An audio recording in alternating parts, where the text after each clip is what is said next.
کس چیز پر لکھا ہوا تھا، زیادہ تر حفاظ تھے. بالکل یہ تو صحیح. حضرت ابوبکر صدیق رضی اللہ تعالیٰ عنہ نے اس کو جو ہے وہ کتابی شکل دی ہے.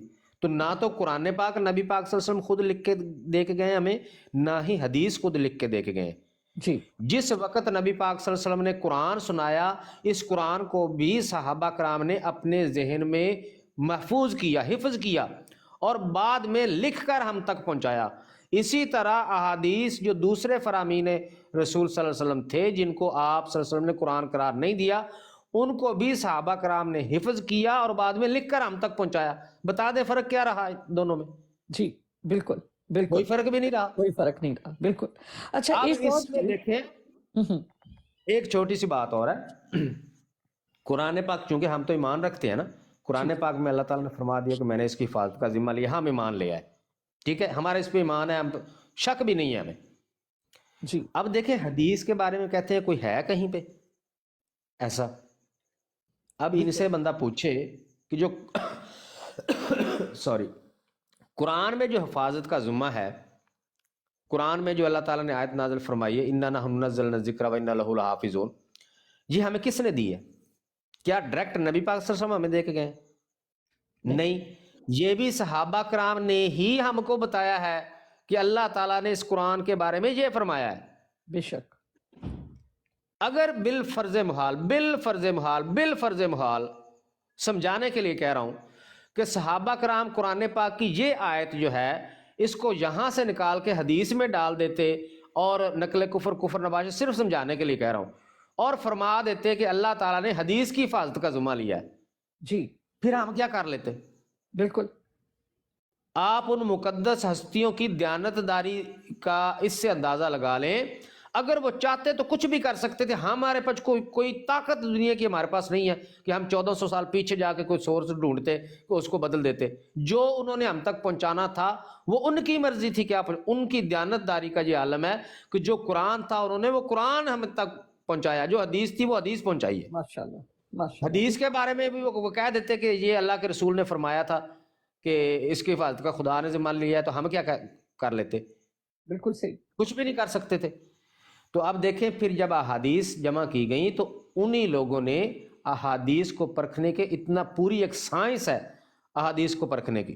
جی دنیا کی کسی کتاب کو پرکھنے کے لیے ایک الگ سے سائنس آج تک ترتیب نہیں دی گئی جتنی احادیث کو پرکھنے کے لیے مکمل ایک سائنس جو ہے وہ ڈیولپ کی گئی.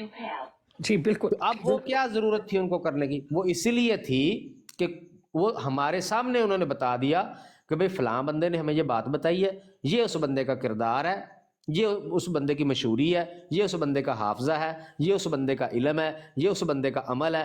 سب کچھ انہوں نے ہمارے سامنے رکھ کے اس نے جو بات ہمارے تک پہنچائی وہ بھی ہم تک پہنچا دی. بے شک. ہم اب آگے ہمارا مرضی ہے، ہم اس کو مانیں ہم اس کو نہ مانیں. بے شک. انہوں نے ہم تک جو کچھ تھا وہ ویسا ہی ہم تک منوان پہنچا دیا.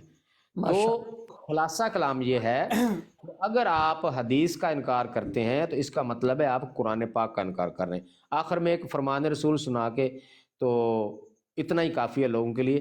آج ہم 1400 سال بعد اس بات کو ڈسکس کر رہے ہیں، 1400 سال کے بعد، جی کہ لوگ کہتے ہیں کہ بھئی قرآن کافی کیوں نہیں ہے؟ جب قرآن ہے تو ہم حدیث کیوں مانیں؟ 1400 سال کے بعد ہم اس بات کو ڈسکس کر رہے ہیں. 1400 سال قبل پیغمبر رحمت صلی اللہ علیہ وسلم نے تا قیامت کے لوگوں کو ایک بات سمجھائی ہے. 1400 سال پہلے جی آپ صلی اللہ علیہ وسلم نے فرمایا کہ میں تم میں سے کسی کو ایسا نہ دیکھوں کہ وہ ایسے تکیہ لگائے تکبر سے بیٹھا ہو اور اس کے پاس میرے فرامین میں سے کوئی فرمان پہنچے جی اور وہ یہ کہے کہ میں تو اسی کو مانوں گا جو میں نے کلام اللہ میں یعنی قرآن میں پایا ہے، جی کہ وہ میری حدیث کا تو انکار کر دے اور کہے کہ میں تو صرف قرآن کو مانوں گا، میں نے حدیث کو نہیں ماننا. فرمایا تم ایسے مت ہو جانا. صحیح. بے شک. نبی پاک صلی اللہ علیہ وسلم کو علم تھا کہ ایسے فتنے آئیں گے، تو آپ علیہ الصلوۃ والسلام نے امت کو سمجھا دیا ہے. اگر آپ ایمان والے ہیں، ایمان بالغیب اسی کو کہتے ہیں، تو جس طرح آپ قرآن پہ ایمان لائے ہیں آپ کو ایسے ہی نبی پاک کے فرمان پہ بھی ایمان لانا پڑے گا. بے شک انشاءاللہ. ورنہ آپ قرآن بھی نہیں ثابت کر سکتے کہ کہاں سے آیا ہے. بے شک